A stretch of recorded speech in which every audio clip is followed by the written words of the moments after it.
Langsung saja, Mbok Nilu. Yeay, akhirnya bisa ketemu. Selamat siang. Selamat siang. Kita biasanya ngobrol bisa sampai berjam-jam, sampai pagi. Akan tetapi hampir tidak pernah terekspos. Waktu itu aku nggak mau masuk ke politik karena aku pikir kita perjuangkan dia aja deh. Oh dia bagus, kita perjuangkan aja. Jadi kita cukup mengantarkan dia ke sana tanpa kita harus berada di sana. Nah sekarang yang kita anterin di penjara.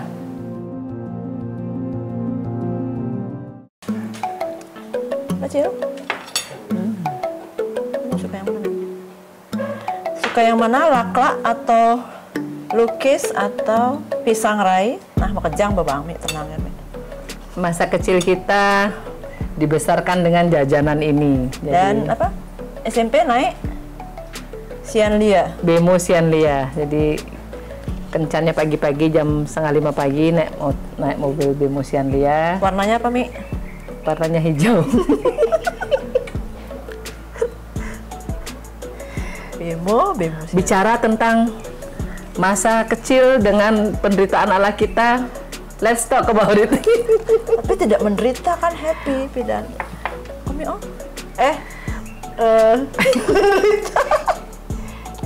enggak juga. Iya, penderitaan dalam artian begini ya, kalau sekolah jalan kaki 5 kilo gitu kan capek gitu kan. Iya. Yes, oke. Bemo, terus Naik bemo, drum band, nginep di sekolah. Nginep tongkrongin pacar dari pagi sampai pulang drum band. Buka taksi ya. Buka nggak ya? Buka nggak ya?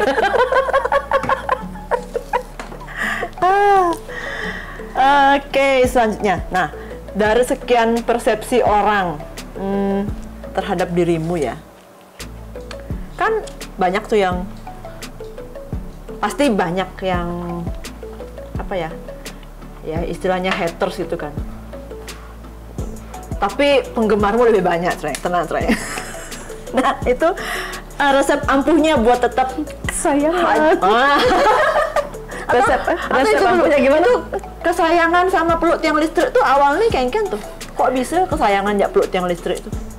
Kesayangan itu awalnya sebenarnya ladies ya. Jadi ya kan customernya nih lo.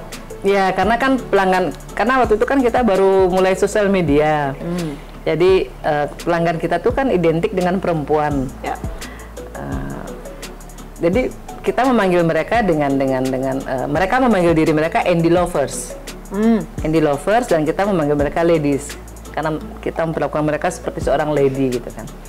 Tapi lama kelamaan karena tulisanku sudah mulai agak bercampur dengan sosial budaya dan apa namanya sosial politik dan sebagainya.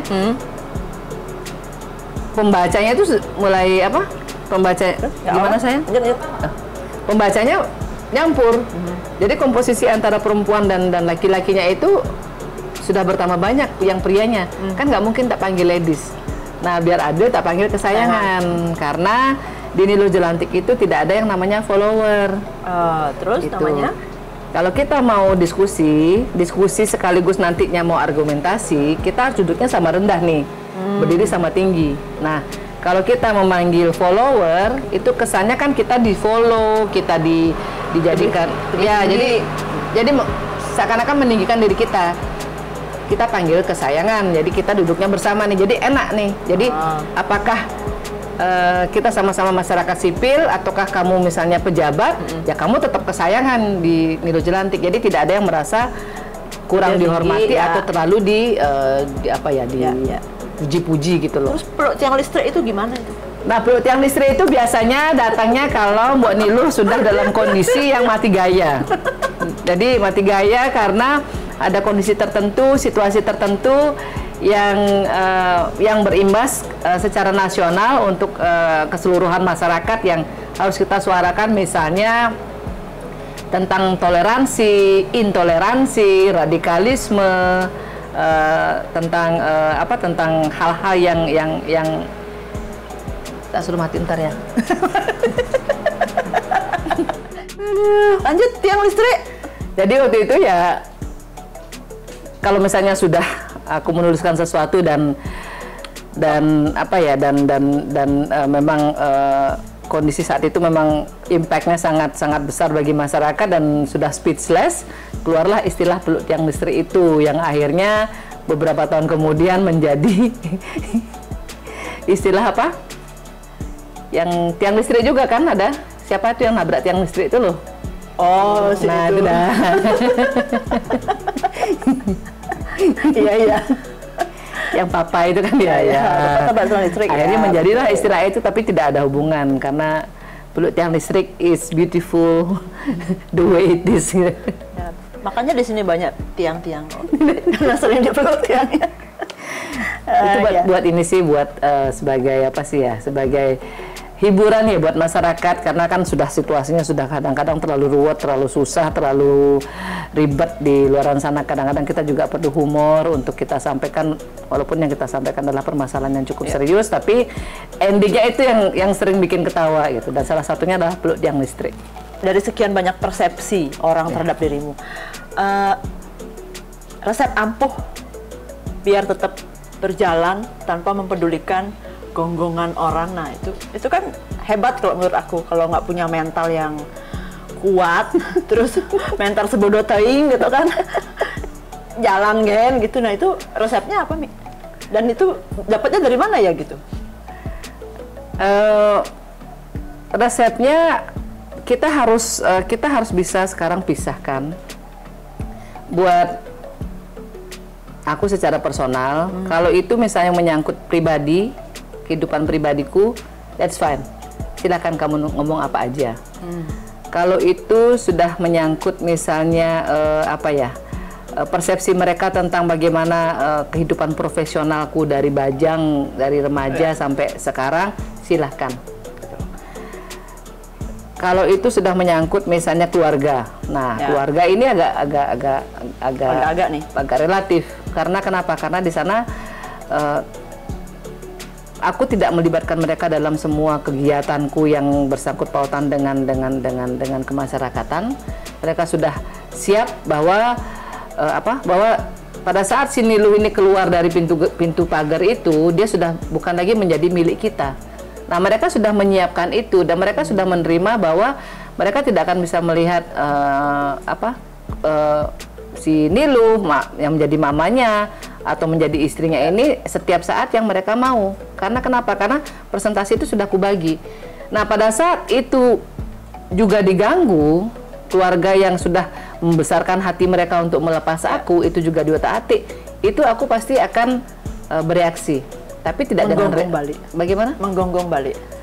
Aku tidak menggonggong balik, aku cukup untuk, maksudnya gini, aku menyampaikan kepada mereka, jika tidak ada bukti, misalnya ada nih, Nilo Jelantik itu transvestite, jadi dia adalah seorang waria, Ines itu adalah anak pungut yang diambil misalnya dari mana, terus Louis itu adalah suamiku adalah seorang, seorang laki-laki pantai, terus mamaku adalah seorang anggota partai partai komunis di negeri ini dan lain sebagainya. Nah, itu adalah sebuah tudingan yang sangat serius gitu kan. Nah, di sana aku harus turun tangan untuk menjaga kehormatan keluarga kami. Tapi sekeras-kerasnya aku menyampaikan itu, aku menyampaikannya dengan simpel saja karena aku orangnya paling anti sindir menyindir. Jadi kalau aku menyampaikan itu langsung aku tag orangnya. Aku bikinkan surat terbuka.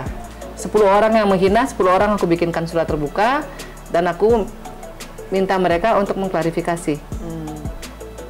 Cut it short, mereka tidak ulangi lagi.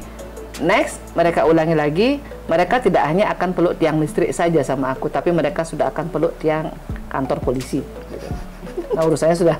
Nah, jadi peluk tiang Polri nanti, bukan peluk tiang listrik lagi sama Mbak Nilo gitu kan? Kan enakan peluk tiang listrik. Nah, jadi caranya itu memisahkan itu.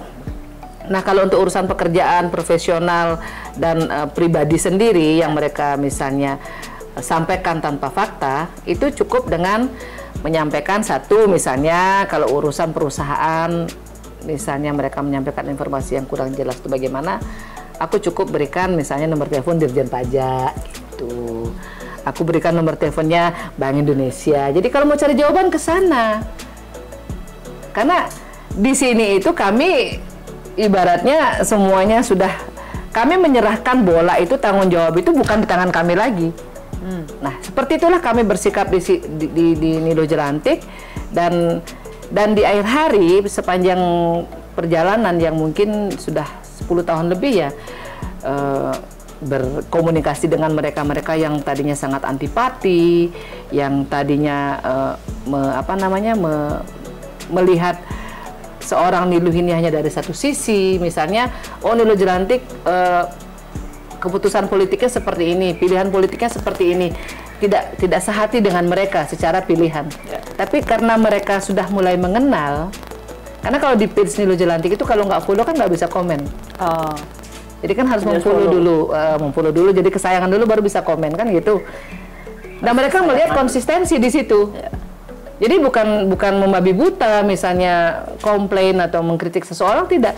Jadi ibaratnya orang yang mereka sukai dikritik juga sama Niluh, tapi di saat yang sama orang yang mereka misalnya antipati dikritik juga. Karena at the end of the day, yang dikritik itu esensinya apa? Urusan kemasyarakatan aja, dan tidak ada motif lain, tidak ada. Jadi bagaimana kita merubah orang-orang yang memang secara politis mereka punya pemilihan tendensi tertentu, beberapa lama kemudian menjadi netral, karena mereka tahu kalau saya urusan sama Mbak Niluh urusannya UMKM. Jadi sebagaimanapun perbedaan kami di bidang di bidang politik, tapi pada saat saya menyampaikan ke Mbak Niluh ini permasalahan yang saya hadapi, ini yang ingin saya lakukan secara ekonomi, Mbak Niluh tidak pernah menanyakan itu, dan itu sudah dibuktikan dengan apa yang kita lakukan selama bertahun-tahun.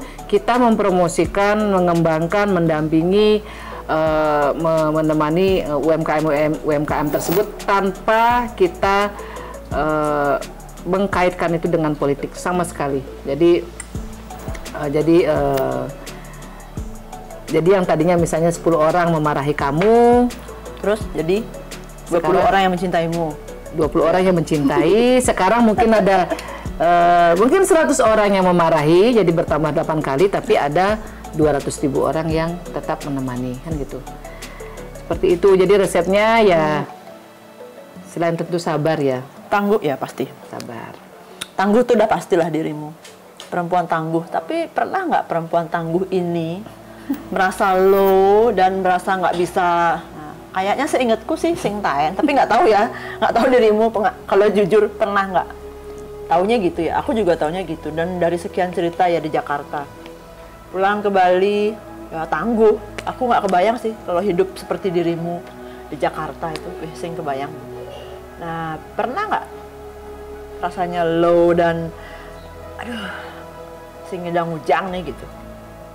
Pernah dan kapan gitu? Kalau pernah, aku sih pikirnya pernah dan berkali-kali. Oh ya? Terus berkali-kali. Jadi ada beberapa periode lah sebelum bekerja, pada saat berkarir, dan pada saat memulai usaha sendiri. Cuman bedanya adalah pada saat kita sebelum bekerja, kita kan masih menjadi tanggungan orang tua. Masa-masa merasa rendah diri, merasa useless atau merasa misalnya tidak berguna, itu ya lebih kondisi keluarga kan memang ayah, mama dan bapak kan tidak bersama, jadi sebenarnya punya alasan sih untuk misalnya tidak pede gitu kan, karena kan pada saat menerima rapot tidak ada bapak gitu kan. Biasanya kan zaman kita dulu, inget nggak, yang terima rapot pasti ayah kan gitu kan. Sempat sih down gitu kan, maksudnya kenapa orang tua aku tidak seperti orang tua kebanyakan gitu kan. Tapi di akhir hari, karena keseharian itu berjalan begitu cepat dan aku selalu dikelilingi oleh teman-teman yang ibaratnya yang mereka pun bahkan tidak sadar, atau mungkin mereka cuek dan lupa dan nggak ingat bahwa aku tuh misalnya tidak punya orang tua yang lengkap gitu loh. Jadi seperti pada saat kita SMP dulu kan, kita kan menjalani hari apa adanya gitu kan. Tapi ya masa-masa sedih itu ya, kamu kan pernah inget lah bahwa aku kan sering sekali ke rumahmu minta maem kalau aku lagi sedih, inget nggak? Ya kalau itu sedih aja, terus kalau happy nggak ke rumah. Pacaran nggak ke rumah. Jadi kalau lagi kelaparan gitu kan, biasanya ngambul tuh ke rumahnya Mbok Sade dah minta nasi gitu kan, langsung dah ke dapur VVIP karena sudah dianggap anak, jadi Jukut Undis sama Bebek Pindang sudah menunggu di dapur. Nah, itu pada saat masa-masa kecil dan memang benar teman-teman yang selalu berada bersama kita itu adalah menjadi memegang peranan yang sangat penting Banget. Kita masa remaja nggak? Ya sebatas berpacaran, sebatas cinta monyet lah bahasa zaman dulunya, tapi tidak menjadikan kita terjerumus misalnya kepada hal-hal yang misalnya berarah ke kriminalitas, apalagi yang ngeri-ngeri gitu kan, yang apa namanya ya, yang mengarah ke hal negatif, karena tenaga kita yang begitu besar itu kita alihkan ke kegiatan-kegiatan yang memang sudah menghabiskan tenaga ya. Yang mau sadek pramuka, drum band, gerak jalan, terus OSIS juga aktif, terus di tari juga aktif, Mbak juga begitu, olahraga aktif dan kegiatan lain juga aktif. Jadi nyampe di rumah itu ya bikin PR, tidur, besoknya beraktivitas lagi. Itu pada saat masa-masa kecil. Kalau pada saat bekerja ya, jadi low-nya itu per periode. Jadi pada saat bekerja ya, pada saat lagi. kita misalnya menemukan ada penyimpangan dalam perusahaan yang dimana kita dalam posisi kita tidak akan berada di dalam sistem itu, tapi bagaimana cara kita untuk tetap bisa bertahan di dalam sebuah sistem yang dikelilingi oleh ratusan orang, tapi kita sendiri aja yang ibaratnya yang mempertahankan berusaha mempertahankan kebenaran itu, ya kadang bikin down juga gitu loh. Kenapa? Karena rasanya sendiri banget gitu loh. Kalau sudah posisi berasa sendiri banget itu, terus apa yang dilakukan? Kalau sudah posisi berasa sendiri banget itu ya besoknya ya tak lanjutin aja, tetap dengan berbuat yang benar itu. Jadi tidak merasa misalnya, daripada aku di sini sendiri, di sini segerombolan, biar aku lebih nyaman, aku kesini aja. Enggak. Aku memutuskan ya memang lanjutkan saja. Ya memang lanjutkan saja. Dan waktu itu kan belum ada sosial media untuk tempat kita curhat-curhatan dan menulis dan sebagainya ya. Jadi aku lakukan dengan cara waktu itu memang pulang ke Bali gitu kan. Pulang ke Bali, bertemu dengan mama, bertemu dengan sepupu-sepupu. Terus ngajarin aku dugem. Pulang dari Jakarta. Nah, satu-satunya orang yang ngajarin pertama kali. Dan dugamnya tidak berdua, tapi satu kelas. Bagaimana kita mengajak teman-teman kita yang cowok-cowok buat bodyguard, sunsetan sunsetan. Hidup sudah susah, sunsetan zaman itu. Anyway, jadi dan pada saat berusaha tentu masa-masa down itu pasti kita alami semua. Pada saat pinjaman ditolak sama bank, pada saat produksi sama pinjaman jatuh tempo, belum jadi pinjaman sudah ditolak kreditnya karena misalnya ada syarat di daerah mereka yang tidak bisa kita penuhi, dan belum lagi pelanggan yang pelanggan yang pada saat itu misalnya apa membayar sedangkan kita berada di benua yang berbeda, dan yang paling bikin sedih waktu itu sih waktu kita harus merelakan si Nilu yang kita bangun di tahun 2003 ini, dilepas di tahun 2007. Ya. Lepas tahun 2007. Jadi Mbak Sade ini adalah saksi hidup yang menyaksikan bagaimana seorang Ami, panggilan kesayangannya, Ami Koncreng, panggilan kesayangannya, wajah keibuan kaki ke-11an ya. Panggilannya, aku juga kaki ke-11an. panggilan kesayangannya Mbok Sade berevolusi. Iya. Jadi aku 2002, Ami 2003, dan ingat sekali waktu itu main ke tokoku yang pertama. Yes. Kat Petanu. Ya, itu Kat Petanu. Bukan, Bedugul. Dugul. Ya, Jalan Bedugul. Nah, Ami Sebenarnya bilang, toko HP. soalnya Beli pulsa di sana. nah itu waktu itu dia bilangnya gini, pidana ke ngelah usaha careci. Nah, bahasa ininya terjemahannya, kapan ya saya punya usaha seperti kamu? Karena waktu itu masih kerja di Polrop. Ya. Yang tercetus pertama nanya usaha apa ya gitu. Tapi yang Ami bilang waktu itu maunya di fashion, belum ke sepatu. Ya belum, masih karena kerja dari Polrop, jadi pengennya baju kan awal-awal itu sebelum memutuskan akhirnya ke sepatu. Pernah waktu awal ketemu, jadi ngomongnya gitu. Terus aku tinggal bilang, hobimu apa gitu kan? Hobimu, senangmu apa? Ternyata dia ketemu lagi sekali, bikin sendal. Terus kok bisa bikin sepatu lah, bikin sepatu kok bisa? Oh, baru tak flashback. Kalau saya dijemput dulu, dugem atau kemana gitu, dijemput sama Ami. Itu mobil. Mobil di depan dan di belakang isinya sepatu semua. Terus di rumah kontrakan, tangga naik. Nah, tangga naik itu berderet tuh sepatu. Kapan dipakainya baru, oh iya ternyata memang senangnya di situ. Dan karena masa kecil waktu SD, waktu Ya, masih belum tinggal bisa beli sama sepatu. mama, nggak bisa beli sepatu. Bisa sih, Tapi Mama belikan ukurannya- sepatu, tapi ya harus hemat-hemat sepatunya gitu kan. Kalau uang ditabung kan bisa nambah, kalau sepatu ditabung kan apa namanya? Ya begitulah. Jadi heran kan, sepatu banyak gitu kan. Ditanya, ini merek apa nih? Ini merek ini. Bermerek semua tuh, berderet tuh di tangga tuh sampai menek. Once upon a time, yes. We know how to have fun, you know, and we know how to work hard and play hard. Jadi, jadi waktu 2003 itu mulainya Nilu itu awalnya banget nggak ada niatan untuk bikin usaha, buka usaha. Ya.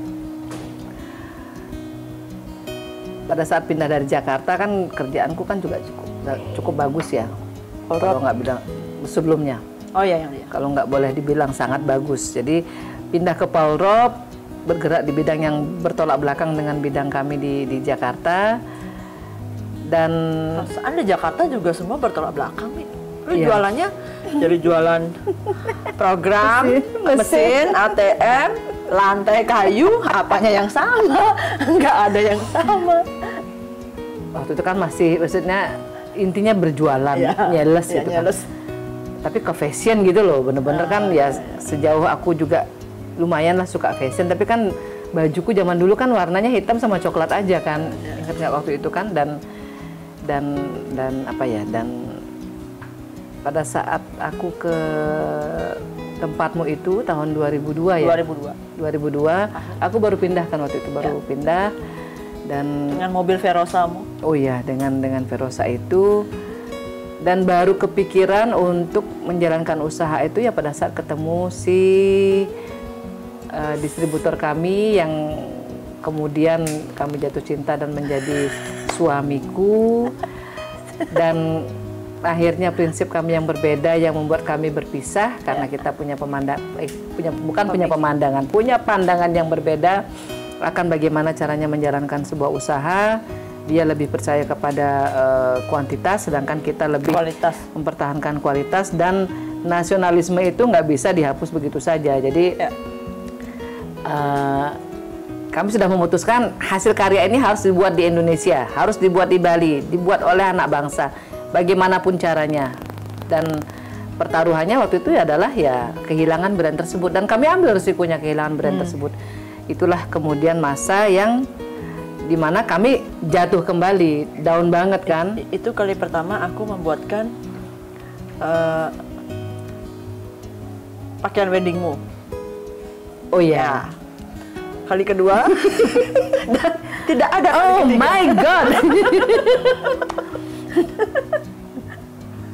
Pokoknya Jatahnya cukup 2 kali. KKN itu berlaku di kami untuk sahabat ya. Pernikahan dari awal pernikahan, Mbak Sadek semua yang membuatkan kebaya yang cantik dan pakaian pernikahan. Dan cinta mengatakan lain, kami harus berpisah dan jatuh cinta kembali dengan Blimade Louis. Dan kami memutuskan mengikat diri di tali perkawinan itu. Sadek mengatakan begini, awas kau ya, kau cukup 2 kali aja kau nikah ya. Kalau kau 3 kali aku, Jatahmu cuma 2 kali. jatahmu cuma 2 kali gitu kan. Iya, tapi Jadi- yang lain kan jatahnya sekali, Mi. Lu udah lebih kan? 2 kali kan jatah baju pernikahan tuh 2 kali. Gimana ya? Kira-kira gimana? Nggak sopan. Jangan ada. Tidak. Ini nih, aku ada Cingler. Nah, ini random, ini pertanyaannya random. Ratusan pesan pasti memenuhi WA juga, message FB atau yang lainnya, ratusan mungkin ribuan ya, setiap hari. Itu bagaimana memilah pesan yang penting dan tidak penting ya? Kalau saya sih sudah terbiasa, kalau nggak dijawab 2 hari, 3 hari, 4 hari, pertama saya akan telepon, kalau nggak diangkat, saya hubungi Ami, kalau Ami nggak nyaut, yang paling gampang itu Rati saya telepon. Rati, mamamu di mana? Oh ini, Bo. Oh ya udah. Jadi ya Kadang-kadang saya merasa agak sedikit cemburu gitu kan. Kenapa Mbak Sadek tidak menelponku? nelpon coy. Gimana caranya, Mi, kalau memilah? Itu kan ya aku tahu lah, ada yang hujatan, ada yang pengaduan. Oh ya, ada itu, yang ya, itu ya. gimana caranya memilah? Apakah punya asisten khusus? Waktu tahun 2017 itu kan ada kontestasi pilkada DKI. Waktu itu memang tantangannya banyak banget karena ada banyak sekali WA masuk yang nggak ada hubungan dengan pekerjaan sekaligus juga dengan kehidupan pribadi. Jadi lumayan mengganggu keseharian kami. Akhirnya aku memutuskan mengambil HP nomor 2. Oh ya. Jadi nomor-nomor urgent itu ada di HP tersebut dan ini kubiarkan menjadi milik umum yang isinya semuanya gitu kan. Nah, mulai tahun kemarin, tahun 2020, itu aku sudah menggunakan 1 HP lagi. Dan mohon maaf, memang untuk menjawab WA, menjawab pesan, aku cukup lambat karena aku tidak mau. Banyak sekali masukan yang mengatakan begini, Mbak disetting aja nanti biar kalau misalnya Mbak sudah baca, orang nggak tahu kalau Mbak sudah baca. Oh, maksudnya yang tidak centang biru. Jadi tetap tidak centang biru gitu kan. Aku sampaikan bahkan Ines saja menyampaikan hal yang sama kemarin. Dia bilang seperti itu, nggak tahu dia dengar dari mana, mungkin dari papanya. Aku bilang it's not fair, tidak fair Ines gitu loh, tidak fair. Jadi lebih baik Mama sedikit lambat menjawab. Yang mana Mama sudah buka pasti Mama jawab. Tapi yang mana masih belum buka, jadi misalnya kalau ada orang komplain, itu kok masih centang 1 aja gitu kan. Dia sudah tahu bahwa memang pesan itu belum dijawab gitu loh. Kalau saya buka Belum pasti dibaca. saya jawab, belum dibaca. Gitu kan. Jadi ya ada memang fasilitas itu secara teknologi silakan dipakai. Aku tidak akan menyalahkan gitu loh. Tapi kan sekali lagi hak kita untuk mau pakai atau tidak gitu kan. Jadi aku tidak mau, karena memang sudah keseharianku begitu gitu loh. Karena kalau aku lakukan itu, aku nanti akan menjadi terbiasa dan tidak menghormati lagi pesan-pesan yang masuk. Ya kalau ingat baca lagi dan akhirnya menjawab. Kalau cuma dibaca aja kan udah ketahuan, akhirnya nggak kejawab. Nah itu, jadi sekarang kalau misalnya ada 300 misalnya di HP ku ini ada berapa nih? Hari ini email 1384, WA ada 363. Tidak mencari asisten kah untuk hanya sekedar menyaut? SMS apa namanya? Baru mau mengelamar tempatnya Mbok Sadek. Agar bisa Mama jadi apa, kebaya. Cin? Cleaning service. Itu keahlian saya dari dulu, cleaning service. saya jago membersihkan. Hobi membersihkan. Yang ini nih aku pengen tahu nih. Maaf ya kalau kita ngalor ngidul ya ngobrolnya ya. Nah, ini emang random pertanyaannya. gimana ceritanya Mas Menteri Sandiaga Uno sampai duduk di sini? Aku juga lagi duduk di sini sekarang. Asik. Hai Mas Menteri. Mas Menteri, Mas Sandi, perkenalkan sahabatku, Sakdek. Kami bersahabat sudah 33 tahun lamanya dari SMP. Sakdek adalah salah satu UMKM panutan. Salah satu desainer dengan hasil karyanya yang sudah mendunia. Jadi kecil-kecil cabai rawit. Di Bali itu banyak banget kecil-kecil cabai rawit. Banyak banget. Dan kualitasnya tidak kalah dengan desainer-desainer papan atas bangsa ini, karena di Bali tidak ada yang tidak kenal Sakdek. Terima kasih. Pertanyaannya nih, nah kita sekarang sebangku. Kemarin kan kita sebangku nih Mas Menteri. Sekarang saya yang sebangku. Membahas mengenai pemulihan yang bisa itu kita. Gimana ceritanya Mas Menteri bisa sampai ke sini? Yang bisa kita yang bisa kita suarakan di Bali. Nah sekarang saya bersama dengan pelakunya langsung. Saya bersama langsung dengan entrepreneurnya langsung. Waktu kemarin itu beliau duduk di sini adalah untuk menindaklanjuti dari pertemuan kita di webinar minggu sebelumnya. Sebelumnya lagi kan ada periode di mana beliau baru dilantik nih menjadi menteri. Terus ada beberapa pemberitaan di media yang membuat kami bereaksi, yang membuat aku menulis sebuah surat lah gitu kan. Surat terbuka dan sekitar mungkin 1 bulan 2 bulan kemudian itu ada undangan untuk melakukan webinar di mana beliau menjadi salah satu pembicaranya, beserta juga dengan Bapak Gubernur Bali, Pak Koster, dan juga Diro Jelantik mewakili UMKM. Di hari H, acara tersebut dihadiri oleh Mas Menteri, Diro Jelantik, dan untuk pihak pemerintah Pemprov Bali pada saat itu tidak bisa berhalangan hadir dan digantikan oleh Kadis Pariwisata. Ya. Pak Putu Astawa, apa kabar Pak kesayangan? Dihadiri oleh Pak Putu Astawa dan di sana aku menyampaikan karena kita begini, kita nih di Bali, kita tahu banget source of income kita tuh apa, kita tahu banget mata pencarian utama kita itu apa, dan itu tidak kita bisa lakukan. You can do it by doing it online, I can do it by doing it online, tapi mungkin lebih daripada 80% dari saudara-saudara kita belum punya privilege ke sana gitu loh. Dan waktu itu aku karena bukan frustrasi ya, karena udah aduh gitu kan, udah I was like hopeless gitu loh. Jadi aku sampaikan kalau kita tetap berjarak hanya dengan masukan-masukan saja tanpa melihat ke lapangan, tentunya hasilnya juga tidak akan bisa maksimal. Jadi aku sampaikan, ayo Mas Menteri jalan-jalan, aku temani gitu kan.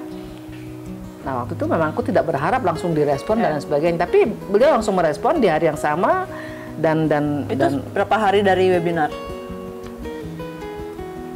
Di bawah 1 minggu, mungkin sekitar 4 hari. 4 hari. Dan itu kejadian itu begitu cepat.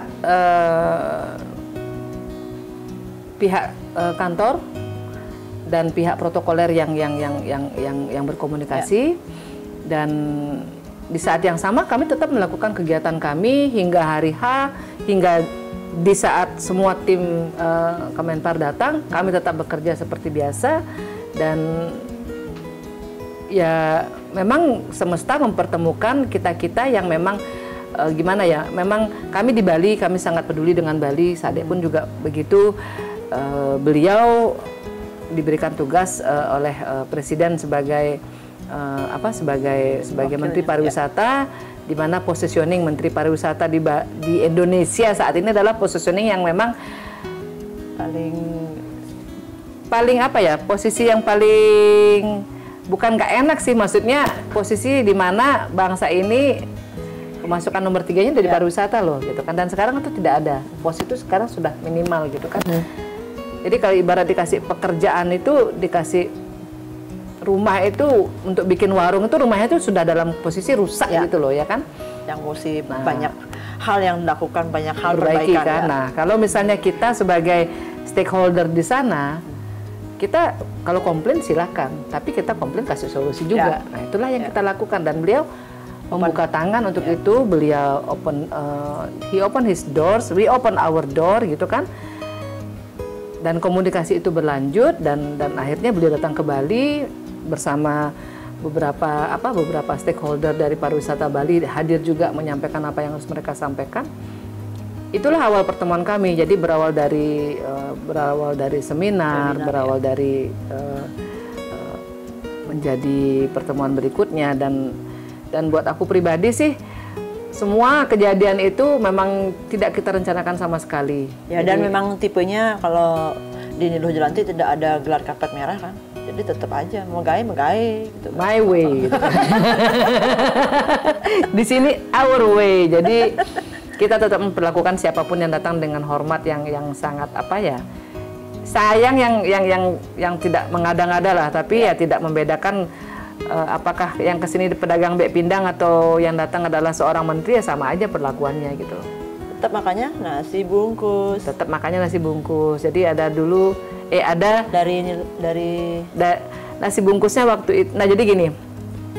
Biasanya kalau kita kan belum pernah ada kunjungan menteri secara resmi seperti itu. Kalau kita dikunjungi oleh menteri atau pemimpin daerah, biasanya hanya terbatas kepada urusan pekerjaan saja.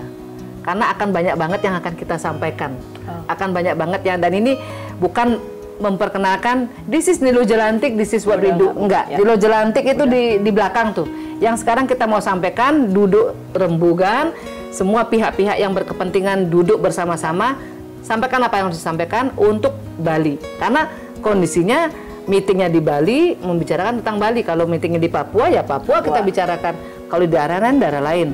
Dan kita memiliki waktu beberapa jam untuk mengeluarkan unek-unek kita, apa yang kita bisa lakukan untuk untuk pemulihan Bali secara keseluruhan. Jadi waktu itu ya biasanya apa yang lebih kan aku nggak tahu, maksudnya protokolernya bagaimana, harus makanannya diapain gitu. Yang kepikiran buat aku adalah semuanya sedang terpuruk gitu loh, semuanya sedang perlu penyemangatan, baik cuman sehat aja kita sudah cukup gitu kan. Tapi waktu itu aku pikirkan, wah ini akan meeting berlanjut dengan makan. Kan kalau sambil makan itu kan pemikiran kita kan jadi dingin kan. Nah, sementara kita rempong di depan, kita lagi buat produksi, kita lagi gencar-gencarnya untuk koleksi baru untuk Saraswati kan. Nggak sempet kan, lagi pula juga aku kan nggak bisa masak gitu kan. Akhirnya ya kering, Dewan Raja Jelantik kan, sayang bisa minta tolong tidak sayang, ada waktu tidak, tolong luangkan waktu, kalau ada waktu please banget datang ke rumah, ada acara ini. Sebenarnya datang ke rumah pentingnya nasi. Enggak. Sebenarnya datang ke rumah tuh ya yang paling penting itu satu. Halo mama kesayangan. Dewan Raja tetap harus datang, tapi kalau Dewan Raja datang masih tidak datang, enggak juga marah. Dan juga ada satu lagi soto rempah dari Mbok Tri, dan tanpa kita sadari kita sudah melakukan rekonsiliasi dengan orang yang dikenal publik itu, bagaimana dua orang ini yang begitu berseberangan bisa duduk satu meja. Kamu mau punya kepentingan apapun dalam kehidupanmu, kalau kamu sudah bicara satu kata kepentingan rakyat, kamu akan duduk satu meja dengan siapapun. Tapi jangan hianati kepentingan ini, gitu loh. Jadi kenapa pembicaraan itu menjadi terbuka dan terus terang dan jujur, dan Mas Sandi juga menindaklanjuti hingga keesokan harinya kita terus berkomunikasi. Karena beliau tahu Niluh Jelantik nggak punya kepentingan. Niluh Jelantik hanya menjadi messenger, perpanjangan tangan, perpanjangan aspirasi dari masyarakat yang yang selama ini didengar.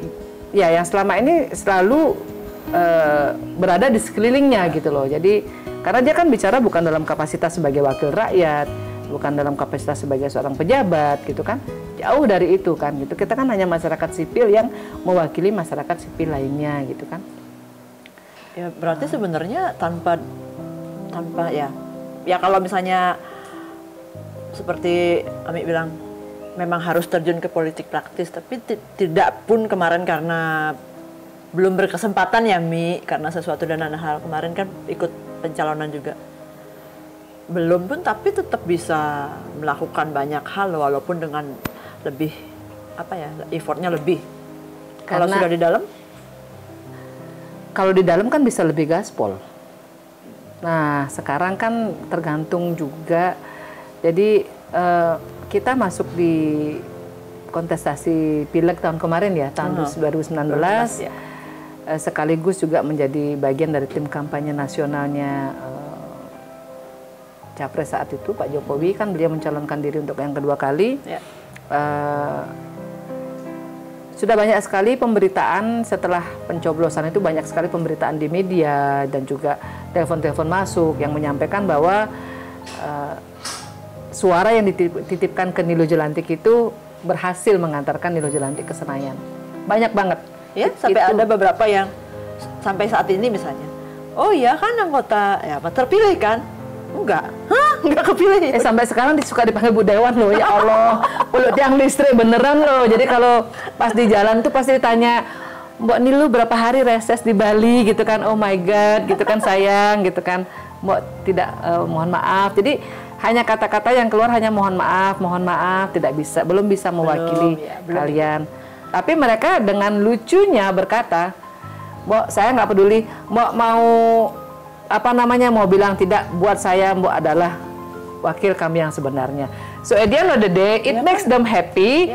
Kita nggak mungkin akan memarahi kan, jadi ya paling kita berpelukan saja dan itu kan ya makanya aku bilang tetap aja orang sebenarnya sebelum dirimu memilih ke situ pun kan sudah melakukan itu. Cuman ya kalau itu menjadi jalan menurutmu akan lebih efektif dan lebih efisien ya kan, why not kan gitu.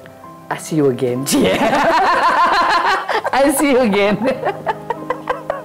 Aduh. Ya kalau aku di sana kan enak. Aku kan bisa minta sama semua wakil-wakil rakyat itu, tak kumpulin itu terus berapa orang. Yang listrik, wakil-wakilnya. Oh tidak. Ku minta amplop semua itu.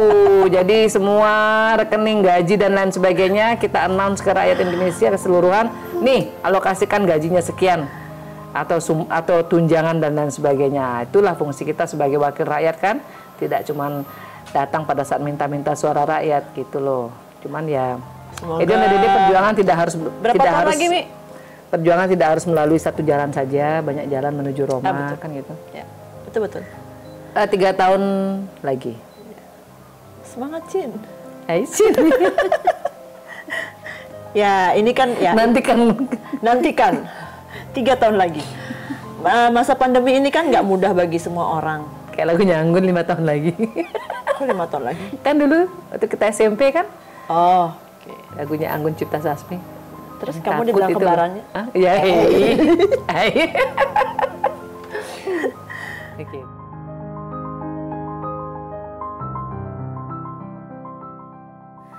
Mereka membeli sepasang Nilo Jelantik yang harganya jutaan rupiah. Ya. Terus mereka membeli sebuah masker yang harganya 35.000. Servisnya sama. Packagingnya sama.